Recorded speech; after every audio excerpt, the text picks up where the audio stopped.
देश पातळीवरील कामगार कर्मचारी संघटनांनी येणाऱ्या 12 फेब्रुवारीला देशव्यापी संपाची हाक दिलेली आहे.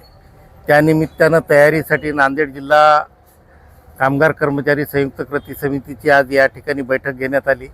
12 तारखेच्या संपाचं नियोजन या नांदेडमध्ये कशा प्रकारे करता येईल, मोर्चा, संप, धरणे आंदोलन, तर त्या संदर्भात आज प्राथमिक चर्चा करण्यात आलेली आहे.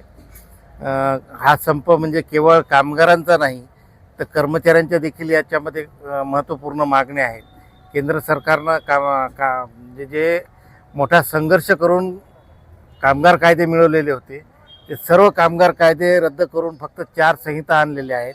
या पुढच्या काळामध्ये कामगार असो की कर्मचाऱ्यांना दाद मागण्याची कुठंही शक्यता फार कमी आहे. या विरोधात देशभरातील ज्या आयटक, सीटू, इंटक या सगळ्या देशभरातल्या 11 कामगार संघटनांनी एकत्रित येऊन देशव्यापी संपाची हाक दिलेली आहे. हा संप नांदेडमध्ये यापूर्वी देखील यशस्वी झालेला आहे आणि येणाऱ्या काळात देखील 12 तारखेला जनसुरक्षा विधेयकाच्या संदर्भात म्हणजे विरोधात आहे. त्याचप्रमाणे कामगार कायद्याचं तर आहेच, शासकीय ज्या रिक्त जागा आहेत त्या तातडीनं भराव्यात, वेतन कायद्याची अंमलबजावणी व्हावी, या सगळ्या मागण्या यामध्ये आहेत.